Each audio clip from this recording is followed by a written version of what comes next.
Shocking video from inside the San Francisco 49ers stadium showing violence breaking out amongst fans at last night's game. This brawl involving several men and women. Bystanders say this started brewing at the start of the game. It is still not clear what exactly prompted the fight or if anyone was arrested after all of this. A security guard eventually did step in and manage to control the situation. This comes less than a week, though, after a Patriots fan died following a violent incident in the stands at Gillette Stadium, putting the spotlight on wild fan behavior and violence at NFL games so far this season. We do want to bring in sports analyst and president of LifeFlip Media, Eric Mitchell. Eric, thanks so much for being here.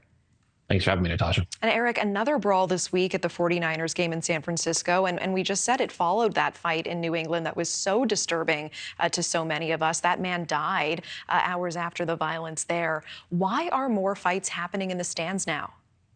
You know, I always go back to alcohol is usually the root cause. As we all know, if you've been in the Bay Area, the Niners, you can go there about 2.5 hours early and start participating in the parking lot for tailgating and then go into the stadium.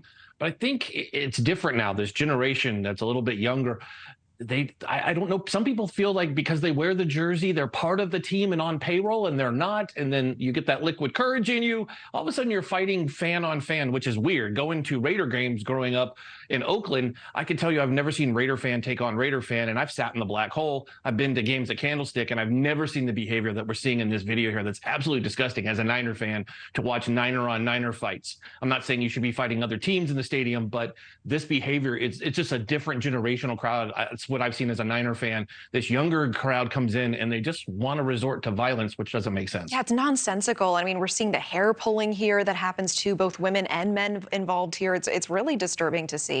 There's a gentleman in this video. He's assaulting a woman. To me, is mind blowing. I mean, and nobody's stopping him, which is another thing that kind of, I guess, because I live in Texas, it's one of those things you're like, why is no one stopping? We're all quick to video this, but no one's stopping it. And where is the security at the stadium? You said it as you led into this. A security guard eventually showed up. I mean, I mean, you also mentioned this liquid courage. How big of an issue is that? Because obviously they want to make all the money on concessions. I get it. There's a lot of money to be made here, but isn't there some responsibility there? Why do people need to start drinking, hours before the game starts? At what point do people need to be cut off so that they don't get to this point once they're in the stadium? You know, Natasha, that's a question I ask all the time. As somebody who goes to a lot of NFL games and college football games, the cost alone to go, and you're coming to the NFL prides itself on being very family oriented. So you're already spending a couple $100 just to go, $50 for parking. You're going to drink in the parking lot because who's going to drink inside a stadium at $20 a beer? I don't care how good the beer is, $20 a beer. I'm not showing up for that. I just don't understand why they're doing this. And they drink. I don't know why you're drinking so you don't remember the game. And who wants to pay to get arrested? Because that's what leads to this. And I can speak from experience. I asked a couple Dallas police officers out of Arlington, where the Cowboys play, and they've told me there's a line of people during certain teams that they're checking into the jail that they have built in the bottom of AT&T Stadium, a state-of-the-art stadium. That just shows you how out of control it is. And I guess I miss that bimbo of let's go to a game to fight. I go to watch the teams, and I think it's a family environment. And I think safety of the fans is something the NFL really needs to step up, because you see small children in these games with their dads and their moms. And this violence is crazy because these fans don't care. They're drunk and they're just beating each other. Yeah, I mean, you mentioned family. If someone still wants to take their family to a game, what advice would you give them if they do see this kind of simmering emotion or this bickering, this sloppiness or getting drunk starting to happen? What can people do to stay safe when they go to a game? Follow the prompts that you see at all the stadiums. The NFL, NBA, Major League Baseball are great with telling you about fan behavior. There is a code of conduct that fans do have to uphold, just like the players and the officials. As fans, we have rules. Follow those. There's a text message thing. You could be anonymous and you could report it right away. Don't wait for it to escalate to this craziness we're seeing on the screen.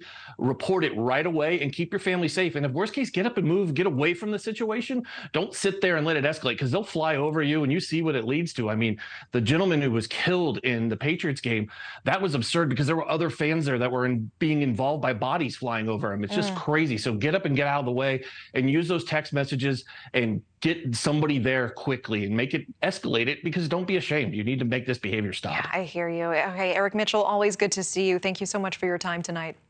Thank you. Thank you for watching. Go to newsnationnow.com to find News Nation on your television provider. And don't forget to click the red subscribe button below to get more of News Nation's fact-driven, unbiased coverage.